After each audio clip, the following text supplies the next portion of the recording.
तो हम लोग देखते हैं कि सिंधु घाटी सभ्यता का विस्तार, सिंधु घाटी सभ्यता का जो विस्तार है वह 3 देशों में फैला हुआ था। पहला है भारत, दूसरा पाकिस्तान और तीसरा है अफगानिस्तान। 3 देशों में हमारी जो ये सभ्यता थी फैली हुई थी। भारत में कश्मीर है, पंजाब है, हरियाणा, राजस्थान, गुजरात, उत्तर प्रदेश और महाराष्ट्र में। पाकिस्तान में हड़प्पा, मोहनजोदड़ो, चंद्रहुदड़ो, कोरदीजी, आमरी, सुत्कागेंडो और अफगानिस्तान में केवल 2 स्थल है, वह है सुर्तघई और मुंडीनाग। तो इसका विस्तार हो गया। अब हम लोग देखते हैं कि जो हमारी सिंधु घाटी जो सभ्यता थी वह किस आकार में बसी हुई थी। तो हमारी जो सिंधु घाटी सभ्यता थी इसका जो आकार था त्रिभुजाकार था। कैसे है आइए देखते हैं।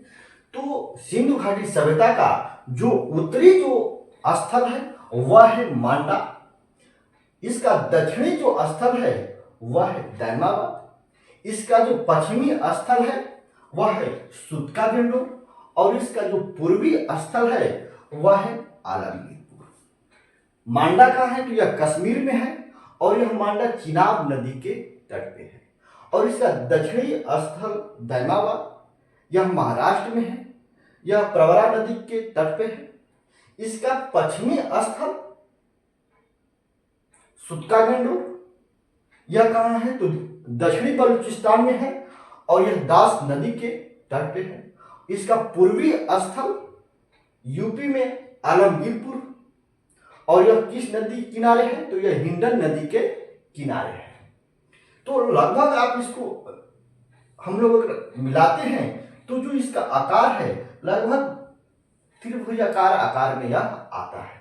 और इसका क्षेत्रफल कहा जाए कि इसका क्षेत्रफल कितना है यह पूरी हमारी जो सभ्यता का तो 12,99,600 वर्ग किलोमीटर में यह सभ्यता फैली हुई थी, या लगभग कहा जाए तो 13 लाख वर्ग किलोमीटर में यह सभ्यता हमारी फैली हुई थी। अगर लंबाई की बात किया जाए, कहा जाए कि हमारी जो सिंधु घाटी सभ्यता जो थी यह सबसे ज्यादा पश्चिम में इसका सबसे ज्यादा फैलाव था कि सबसे ज्यादा उत्तर से दक्षिण में सबसे ज्यादा फैलाव था। तो अगर इस तरह देखा जाए तो पश्चिम से पूरब तक इसकी जो लंबाई थी वह 16 किलोमीटर थी और दक्षिण और उत्तर से दक्षिण में जो इसकी लंबाई थी 1400 किलोमीटर थी। अर्थात अगर देखा जाए तो इसका जो पश्चिम से लेके पूरब तक जो इसकी लंबाई थी 1600 किलोमीटर थी और इसका उत्तर से दक्षिणी जो इसकी लंबाई थी वह 1400 किलोमीटर थी। तो प्रश्न पूछता है कि यह जो सभ्यता हमारी थी सिंधु घाटी जो सभ्यता थी इसका सबसे अधिक विस्तार किस दिशा की तरफ हुआ था। तो ये हमारा होगा पश्चिम से पूरब। तो आइए हम लोग देखते हैं सिंधु घाटी सभ्यता की विशेषताएं, इनकी क्या क्या विशेषताएं हैं। इनकी पहली विशेषता ये है कि इसे आदि ऐतिहासिक सभ्यता के नाम से जाना जाता है। क्यों? क्योंकि यहाँ के लोगों को लिपि की जानकारी थी परंतु अभी तक इनके लिपि को पढ़ा नहीं गया है, इसलिए इस सभ्यता को आदि ऐतिहासिक सभ्यता के नाम से जाना जाता है। दूसरा है सिंधु घाटी सभ्यता एक नगरीय सभ्यता थी। सिंधु घाटी सभ्यता एक नगरीय सभ्यता थी। क्यों? क्योंकि सिंधु घाटी सभ्यता से पहले यहाँ पे कोई भी नगरों का साक्ष्य नहीं मिलता है।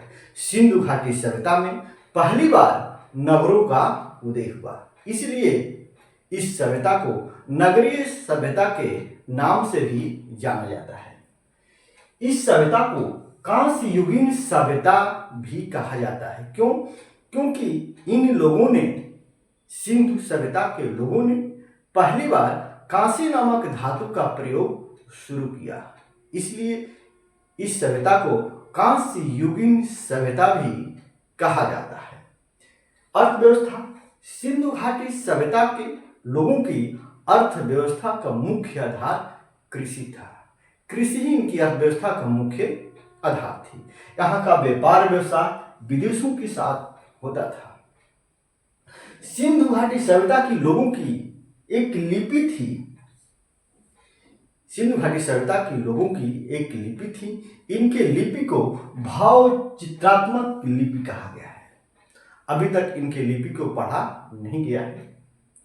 यहाँ के लोग माप तौल के बारे में जानते थे। यहाँ के लोग माप तौल के लिए बाट का प्रयोग करते थे। क्या होता था, इनका सबसे छोटा जो बाट या बटखरा जो होता था वह 16 केजी का होता था। 16 केजी का जो है होता था। सिंधु घाटी सभ्यता के लोगों को लोहे की जानकारी नहीं थी। तो ये हम लोगों को विशेषताएं हो गई।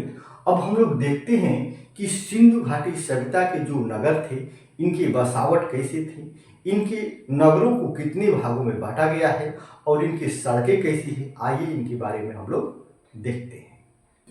तो आइए देखते हैं सिंधु घाटी सभ्यता के नगर।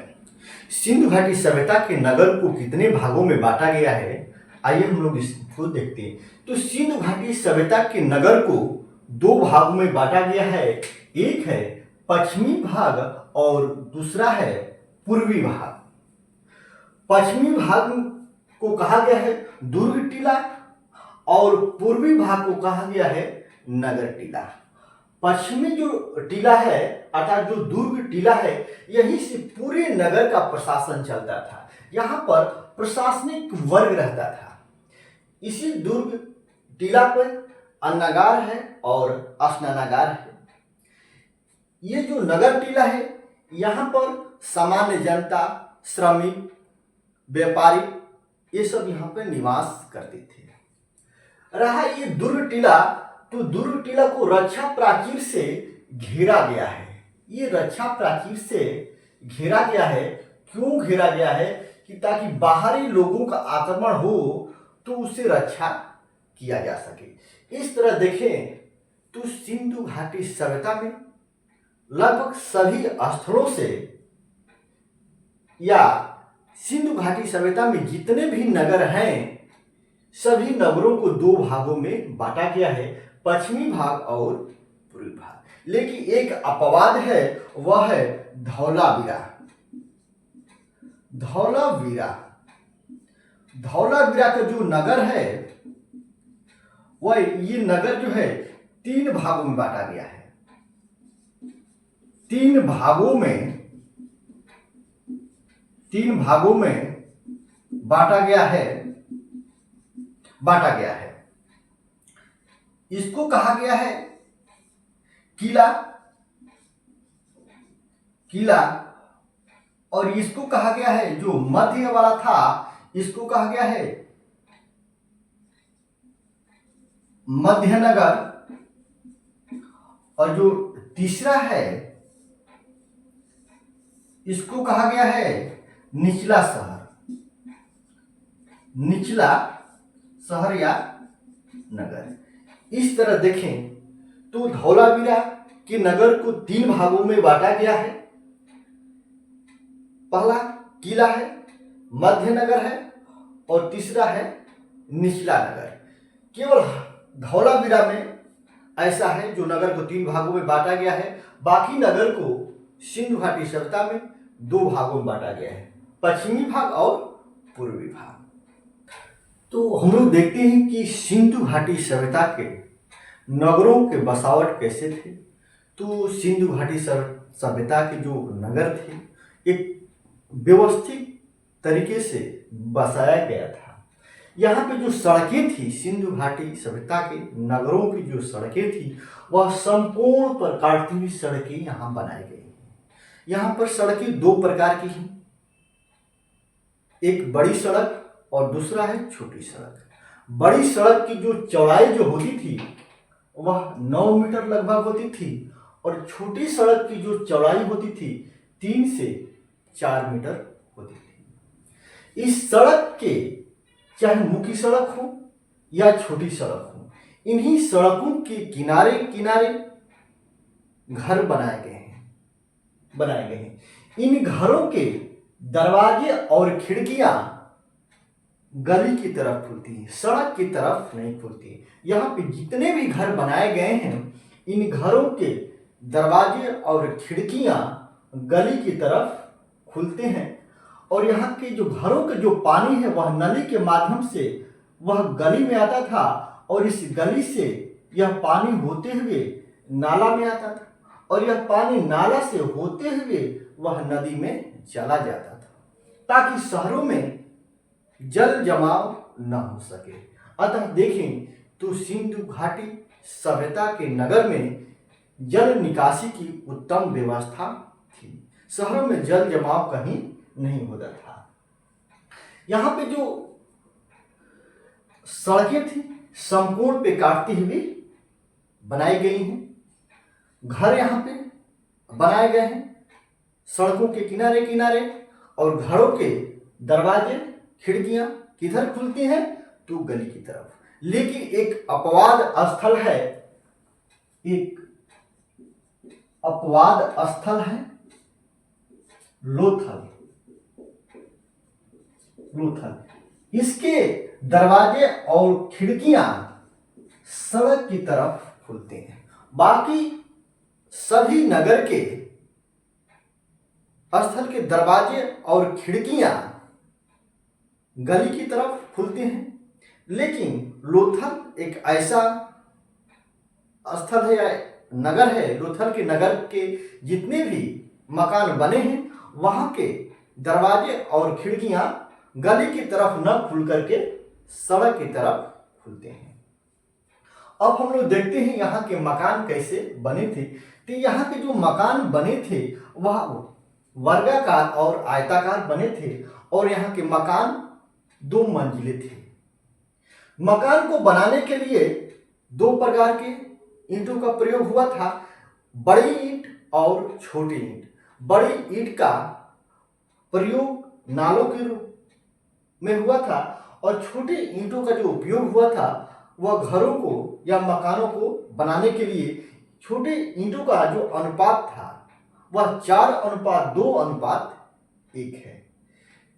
मकान 2 मंजिला, और 2 मंजिले मकान पर चढ़ने के लिए घरों में सीढ़ियां बनाई गई थी। इनमें मकानों में दरवाजे होते थे, खिड़कियां होती थी, आंगन, कमरा, रसोई घर और शौचालय भी के साथ साथ घरों में कुएं भी होते थे। ये हो गया हड़प्पा सभ्यता या सिंधु घाटी सभ्यता के जो मकान थे, मकानों में क्या क्या होते थे। यहाँ के जो मकान हैं लगभग ईंटों का प्रयोग हुआ है, लेकिन एक ऐसा स्थल है जिसे धौलावीरा यहाँ के मकानों में या घरों में पत्थरों का प्रयोग हुआ है। ये हम लोगों का नगर हो गया। हम लोगों ने देखे कि ये नगर कैसे बने हुए थे। एक नगर जो है, ये शहर एक व्यवस्थित तरीके से बसाया गया है।